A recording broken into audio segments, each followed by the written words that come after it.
Fala, meus amigos aqui do canal Refletindo a Mente de Cristo.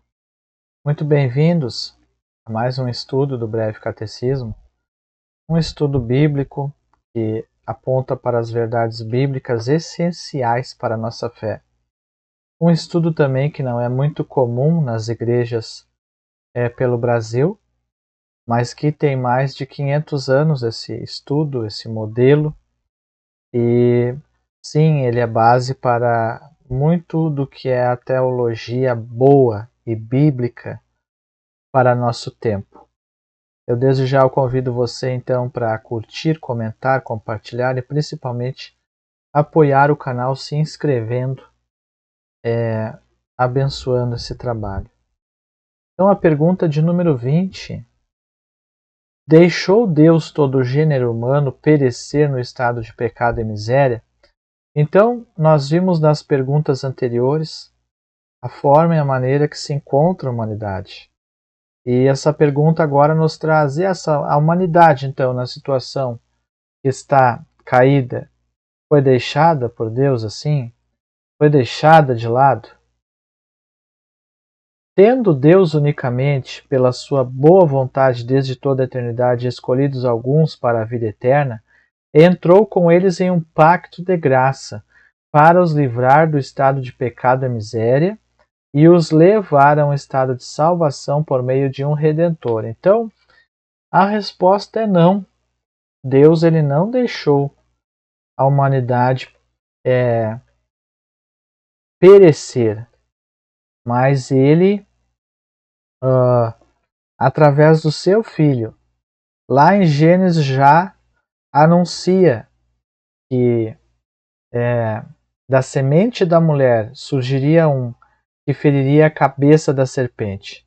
E por seu Filho, Jesus Cristo, o unigênito, o eterno, o Verbo vivo, ele então tem decretado desde a eternidade a salvação para uma parte do gênero humano. Isso é muito atacado nos nossos dias, a doutrina da eleição, da salvação em Cristo, de uma parte do gênero humano. Normalmente, as pessoas querem ouvir que Deus ama a todos e quer salvar a todos, mas a Bíblia não apoia o ensinamento que Deus quer salvar a todos. Pelo contrário, a Bíblia ensina que Deus escolheu alguns para a vida eterna, em sua soberana eleição e vocação. Mas é uma notícia maravilhosa. E como Deus ele noticia essa notícia maravilhosa que o gênero humano, em parte, está destinado à salvação, sim, por ele, através do Evangelho. Quando o Evangelho é pregado e as pessoas ouvem a mensagem, então Deus ali, ele vai escolher. Ninguém pode dizer quem receberá a salvação, mas Deus, através da pregação do Evangelho, ele chama, ele elege, escolhe e leva pecadores ao arrependimento, tornando-se filhos dele pela fé em Cristo Jesus. Vamos ler Efésios, capítulo de número 1 e verso de número 4 a 7. Como também nos elegeu nele antes da fundação do mundo, para que fôssemos santos e irrepreensíveis diante dele em amor, e nos predestinou para filhos de adoção por Jesus Cristo para si mesmo, segundo o beneplácito da sua vontade, para louvor e glória da sua graça, pela qual nos fez agradáveis a si no amado, em quem temos a redenção pelo seu sangue, a remissão das ofensas, segundo as riquezas da sua graça. Então aqui fica bem patente que Deus, pela sua vontade, desde toda a eternidade, como nós lemos, antes da fundação do mundo, versículo 4 de Efésios capítulo 1, escolheu alguns para a vida eterna, nos predestinou para filhos, nos elegeu nele antes da fundação do mundo, e entrou conosco em um pacto de graça. E aqui está bem patente isso, para nos levar ao estado de salvação, reconciliação, por meio do Redentor, do nosso Salvador, o Senhor Jesus Cristo. Tiago, capítulo 3, verso 4 a 7. Eu acho que é Tito, esse 1 aí eu acho que é Tito. Tito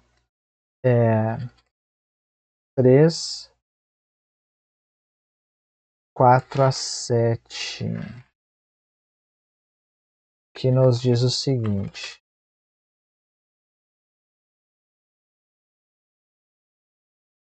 Mas quando apareceu a benignidade e o amor de Deus, nosso Salvador, para com os homens, não pelas obras de justiça que houvéssemos feito, mas segundo a sua misericórdia nos salvou, pela lavagem da regeneração e da renovação do Espírito Santo, que abundantemente derramou sobre nós por Jesus Cristo, nosso Salvador, para que, sendo justificados pela sua graça, sejamos feitos herdeiros segundo a esperança da vida eterna.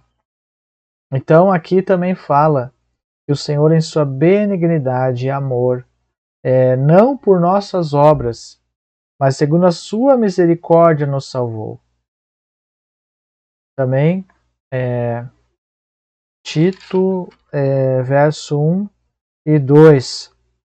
Em esperança da vida eterna, a qual Deus, que não pode mentir, prometeu antes dos tempos dos séculos. Então veja, a obra de salvação já estava decretada por Deus antes do início de tudo.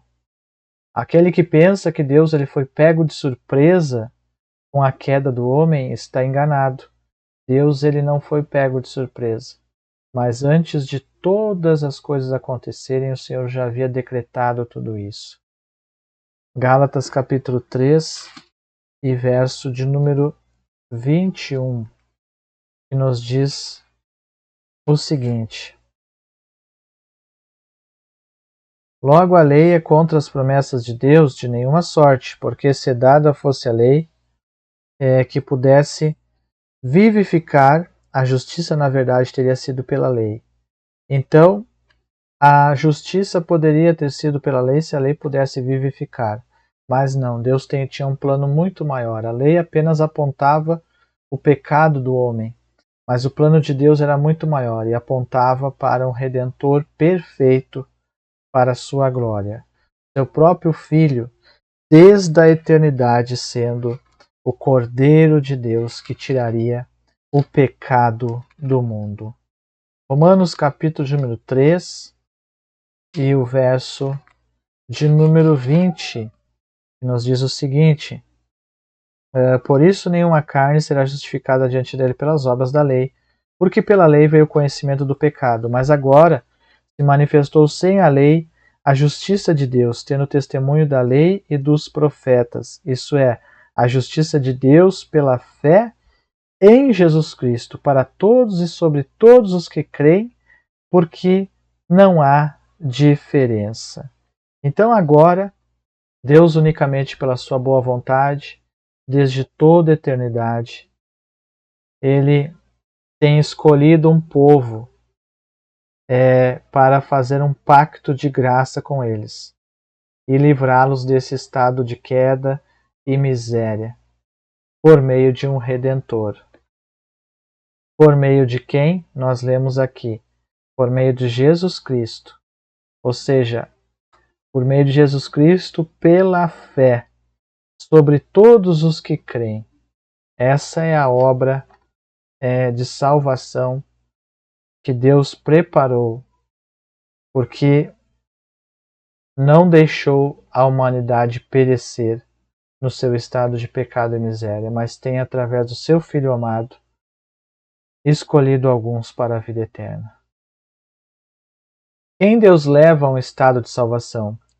Deus leva todo o seu povo eleito a um estado de salvação para o qual os escolheu.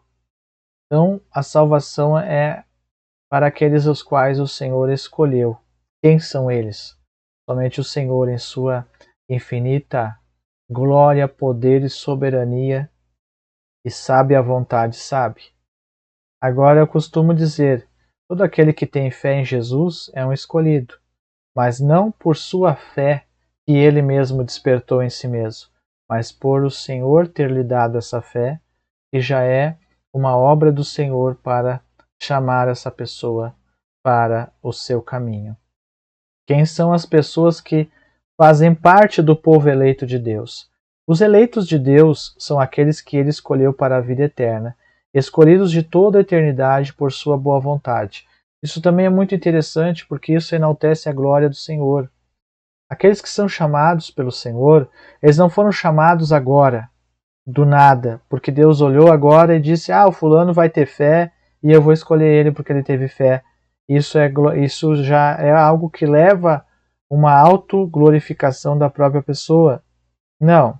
Deus ele escolheu e elegeu um povo desde a eternidade. Deus nunca é pego de surpresa por alguém que agora que vai crer e ele nem sabia direito se essa pessoa ia crer, mas ele vê que a pessoa crê e então ele salva. Não, Deus nunca será pego dessa forma. Deus não é esse tipo de visão de Deus, é uma visão errada, uma visão carnal, e uma visão que limita o poder de Deus e não glorifica o Senhor, ao contrário. Rebaixa a sua glória, presciência, seu conhecimento desde a eternidade de tudo. Ok? Deus desde a eternidade decretou todas as coisas. Vai muito além de um pré-conhecimento. Simplesmente não existe pré-conhecimento. Existe, na verdade, o conhecimento divino, o decreto divino. Sabe a vontade divina desde a eternidade. Ok? Então Deus ele escolhe desde a eternidade. E ponto final. O que queremos dizer ao usar o termo escolher por sua boa vontade? Queremos dizer que, embora o homem esteja perdido e decaído, nada merecendo de Deus, foi do prazer de Deus fazer provisão para algumas pessoas mediante aquilo que é chamado de pacto da graça. Então, quando nós falamos sobre a boa vontade de Deus, nós estamos falando do prazer de Deus em fazer a provisão para algumas pessoas. Entende? Por sua graça, por seu amor. Então, a boa vontade de Deus para com os homens é a sua graça, seu amor revelado, oferecendo salvação através de Cristo Jesus. Como Deus eleva os seus eleitos a um estado de salvação? Ele leva os seus eleitos a um estado de salvação através de um Redentor. Atos capítulo 4, verso 12. Em nenhum outro há salvação, porque também debaixo do céu nenhum outro nome há dado entre os homens pelo qual devamos ser salvos. Somente a salvação por meio do nosso Senhor e Salvador, Jesus Cristo. O que é o pacto da graça? O pacto da graça é um pacto de vida eterna e salvação para pecadores. A eles ser dado por graça e misericórdia gratuitamente. É um acordo entre Deus e seus eleitos. Deus traz tudo a nós e nós nada temos, nada podemos e nada somos. Essas são as condições do pacto. Deus faz tudo em nós e nós nada temos para que cumpramos esse pacto.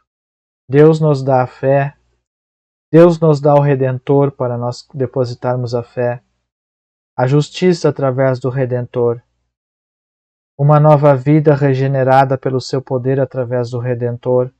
O Espírito Santo transforma o nosso espírito, fazendo-nos nova criatura, e agora nos guia num caminho de justiça, produzindo em nós boas obras. Nada é nosso. Tudo é do Senhor, para a sua glória e honra. E tudo o que fazemos agora, fazemos para a sua glória e honra, porque fomos justificados, e não para ser justificados. Esse é o engano da falsa religião. homens fazendo boas coisas para serem salvos. Eu já sou salvo por Cristo Jesus, a minha justiça, meu reconciliador com Deus, através da sua obra salvífica, dando-me fé para crer nessa obra. E a salvação é permanente por essa justiça de Cristo imputada a mim, fazendo-me aceito a Deus. Antes eu estava sob a ira divina e agora estou sob a justiça divina de Cristo Jesus imputada a mim. Isso é permanente, essa salvação e justificação. O que faço agora de bom, frutífero, eu faço porque sou salvo. As boas obras, o fruto do Espírito, tudo isso acontece em minha vida e é produzido pelo Senhor para a sua glória, porque eu fui regenerado. Então, isso é a obra da salvação. É um pacto de vida eterna para pecadores, a eles sendo dado por graça e misericórdia gratuitos. Há condições estipuladas para o pacto da graça? Sim, há uma condição. A condição é a fé pela qual os eleitos têm um interesse ativo em Jesus Cristo. Então, como saber, como eu falei um pouco antes, se eu sou eleito? Bom, se o Senhor te chamou e te elegeu, você terá um interesse ativo pelo Senhor, um desejo ativo por servi-lo e buscá-lo. João capítulo 3, verso 15. Para que todo aquele que nele crê não pereça, mas tenha a vida eterna. Esse interesse ativo fará com que todos os dias você deseje o Senhor cada vez mais. Atos capítulo de número 16 e verso de número 31. Eles disseram: crê no Senhor Jesus Cristo e será salvo tu e tua casa. Então essa fé levará essa pessoa a uma caminhada agora justificada, regenerada, arrependida, justificada por Cristo, santificada, guiada no caminho da santificação. A regeneração é um estado permanente, a justificação é um estado permanente. E a santificação é um estado contínuo até o último dia. Aquele que não é regenerado, não é justificado e não é santificado dia após dia separado, ele não é salvo. Não basta, não adianta, e nenhuma dessas três coisas andam solitárias. Não é possível viver em santidade verdadeira se você não é justificado e regenerado. E vice-versa, não é possível ser regenerado e não crer que Jesus é a sua justiça e que você agora deve então caminhar em santidade. Não é possível crer na justiça de Cristo e ser justificado por Ele sem ter sido regenerado e sem agora desejar uma vida de santificação no Senhor. Ok? Isso tudo através da fé. Qual é a promessa feita no pacto da graça? Aqui eu escrevi errado. Promessa ferida é a promessa feita no pacto da graça. A promessa é que Deus fará com que seu Santo Espírito habite nos eleitos e opere neles, criando a fé e virtude que ele deseja. Em outras palavras, o que Deus requer, ele dá. Então Deus fará com que seu Espírito habite nos eleitos. É disso que nós estamos falando. Regenerando, levando a fé na justiça de Cristo e guiando no caminho da santidade. Deus fará isso. É obra do Senhor e tudo vem do Senhor. Ok? Falando sobre salvação. Tudo vem do Senhor, para o Senhor, por sua glória. E a nós compete crer e nos submeter. E todo aquele que é eleito é levado a isso, a crer e a se submeter, vivendo para a glória de Deus. Então esse foi mais um vídeo. Hoje estudamos sobre a pergunta de número 20, então. Que Deus abençoe sua vida com esse estudo, que sirva para a sua edificação e elevo espiritual. Desde já eu peço que você curta, compartilhe, comente, se inscreva no canal apoiando esse trabalho para a glória de Deus. Até o próximo vídeo, se Deus assim nos permitir. Tchau!